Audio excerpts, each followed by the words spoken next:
guys, welcome back. It's Lauren again. This topic is called how to disclose your status on the autism spectrum. You obviously don't want to describe it to everybody that you come into contact with. There are times where I would highly recommend that you need to talk about yours or a loved one's health history if you're on the autism spectrum, as topics like this is a highly personal one for so many people. My perspectives, people that judge people on the autism spectrum, what I've seen of it, they're uneducated about the condition. It is a good idea to disclose the fact that you or a loved one have some form of autism in specific situation, only because it can help you and your loved one accomplish your goals better. And fortunately, that can be private.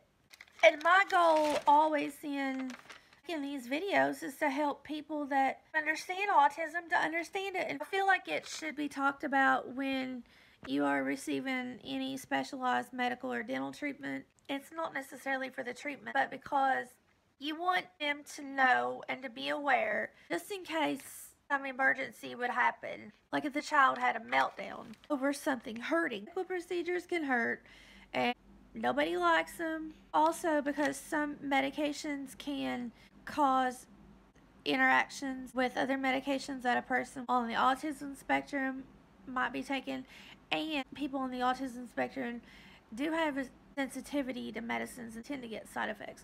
I've had my fair share of side effects with medicines, and they've interacted with me when I've had to have procedures. It should be disclosed when you encounter a policeman or any other emergency out in public. It can really set off and scare an autistic person. It did with me. One time, it was back in 2014, I was coming home, I was driving.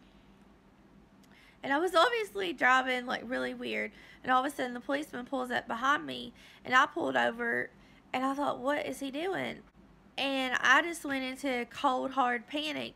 And he almost arrested me because I panicked so bad about it. But my last encounter with the policeman, I did inform them that I was on the autism spectrum, but I did not provide any actual education to him. But I feel like this is what I think that, case in point, well, it did startle me.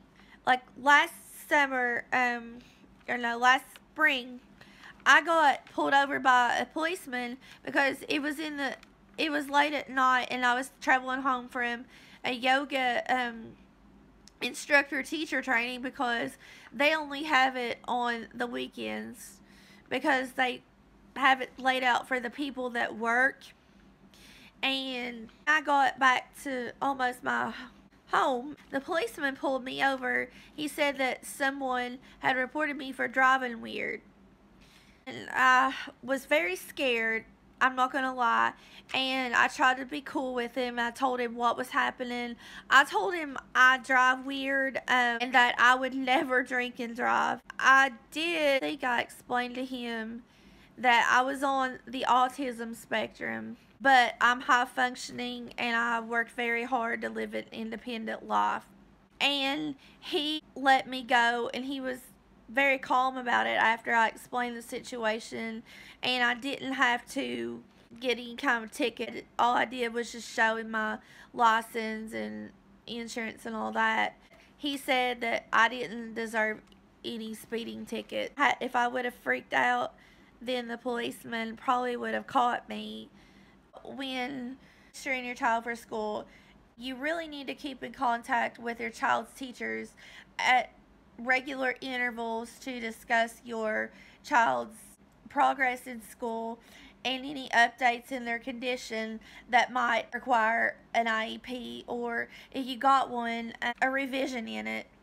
That whether you have an IEP or not, you need to talk to your child's teacher, because a teacher can make accommodations for your child if you talk with them about it ahead of time, and they can work with your child individually and maybe even privately on what he or she needs to do to be able to succeed in the classroom. For kids that are getting ready to go to college, I would highly suggest the same thing. You probably want to talk with the school's disabilities coordinator. A lot of times, professors will be willing to work with students with disabilities without the need for an aid. I talk with the disabilities coordinator is because I wanted people to be aware of my condition just in case of an emergency, and that I feel like all my professors needed to be able to help me.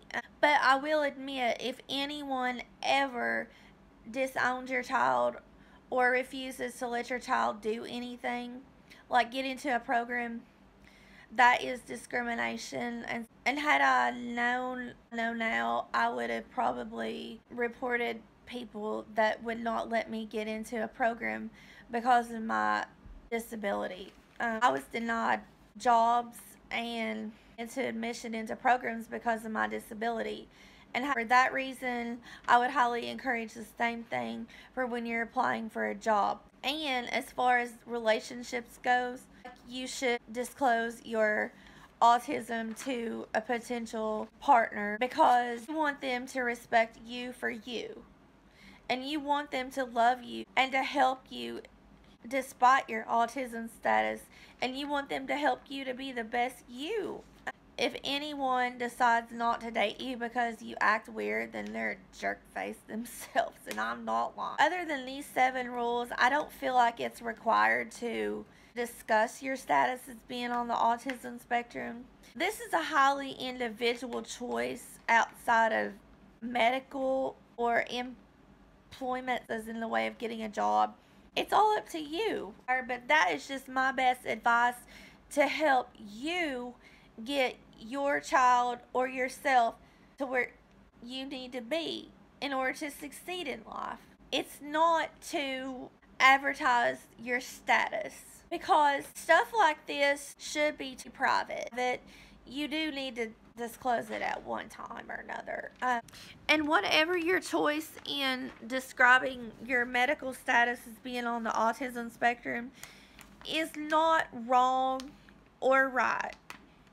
It's just your personal choice. The purpose of this video is to know it's highly recommended to talk to about your status with being on the autism spectrum for yourself and your child. So as of right now, I'm going to stop recording the video, and I hope to see you guys soon. And thanks for watching, and have a blessed day. Bye.